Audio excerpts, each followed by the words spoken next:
లక్ష్మణ్ గారు, so Congress party ఒక 30 నియోజకవర్గాల్లో గట్టి పోటీ ఇస్తుంది. అంటే గెలుద్దామని కాదు, ఎవరు ఇతరులు గెలిపోవడంలో కాంగ్రెస్ పార్టీ ప్రభావితం చేయబోతుంది. 2029కి ఆయన చెప్పారు. 2029 కూడా పవన్ కళ్యాణ్కి అవకాశం లేదు, ఆయన మళ్ళీ 34కి పోస్ట్పోన్ చేసుకోవాలి అకార్డింగ్ టు కాంగ్రెస్. ఇప్పుడు ఉన్న పరిస్థితుల్లో డబ్బు ఖర్చు పెట్టే స్తోమత అయితే తెలుగుదేశం దగ్గర లేదని బీదరపులు వస్తుంది. నమ్మచ్చా అది నిజంగా? అంత డబ్బు లేని పరిస్థితి ఏమి ఉండదు. ఇప్పుడు అంత డబ్బు లేని పరిస్థితి ఉంటే చీటికి మాటికి హెలికాప్టర్ ఎట్లా తిరుగుతున్నారు తండ్రి కొడుకులు? పవన్ కళ్యాణ్ కానీ హెలికాప్టర్లు ఎట్లా ఏర్పాటు చేస్తున్నారు? ఆయన సొంతంగా చేసుకోండి. లేదు వీళ్ళే చేస్తున్నారు. ఇది కనుక్కోండి కావాలంటే, వీళ్ళే చేస్తున్నారు. ఎలా చేస్తున్నారు? ఖర్చు భారీగానే పెడుతున్నారు కదా. ఏ విధంగా మీటింగులు జరుగుతున్నాయి? ఇప్పుడు జగన్మోహన్ రెడ్డి గారు జరిపే మీటింగులకు ఎంత ఖర్చు అవుతున్నదో, సరే ఒక ఈవెంట్ లాగా అన్ని పార్టీలు చేస్తున్నాయి, ఒకరిని తప్పడానికి లేదు. వీళ్ళు కూడా అదే విధంగా చేస్తున్నారు కదా. ఖర్చు ఎంత తక్కువ ఉంది లేదు, ఎలా పెడుతున్నారు మరి?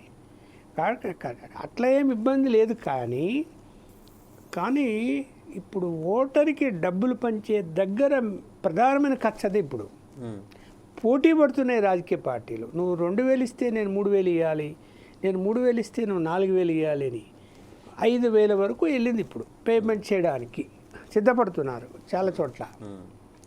అంటే మరి ఎన్ని కోట్లు కావాలి ఒక అసెంబ్లీ అభ్యర్థికి, ఒక పార్లమెంట్ అభ్యర్థికి ఎన్ని ఓట్లు ఎన్ని కోట్లు డబ్బులు కావాలి? ఇవన్నీ అభ్యర్థినే సమకూర్చుకోగల శక్తి ఉన్న వాళ్ళు ఎంతమంది ఉన్నారు? పార్టీ మీద డిపెండ్ అయ్యే వాళ్ళు ఎంతమంది ఉన్నారు? అలాగే పార్టీ కూడా ఎవరికైనా డబ్బు లేని వాళ్ళకి ఇవ్వాలి అనుకుంటే వాళ్ళు ఎవరిని అడగాలి? అభ్యర్థుల్ని అడగాలి కదా. డబ్బు బాగా ఉన్న అభ్యర్థులను అడగాలి కదా. గెలిచే అభ్యర్థులు అంటే ఎవరు? డబ్బులు ఎవరి దగ్గర బాగుంటే వాళ్ళే గెలిచే అభ్యర్థులు తప్ప వాళ్ళు నిజంగా రేపు గెలుస్తారా ఓడతారా అనేది కాదు ఇక్కడ.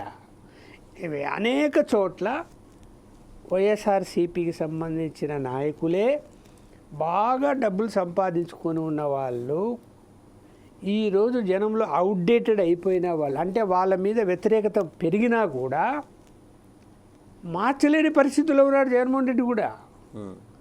ఊరికే ఏదో అట్లా ప్రచారం చేశారు కానీ నిజంగా అందరినీ మారుస్తున్నాడా? నేను చాలా ఉదాహరణలు చెప్తా ఎవరెవరని. మార్చలే వాళ్ళను. కొంతమందిని మాత్రమే జనానికి అలా మారుస్తున్నట్టు మభ్యపెట్టాడు.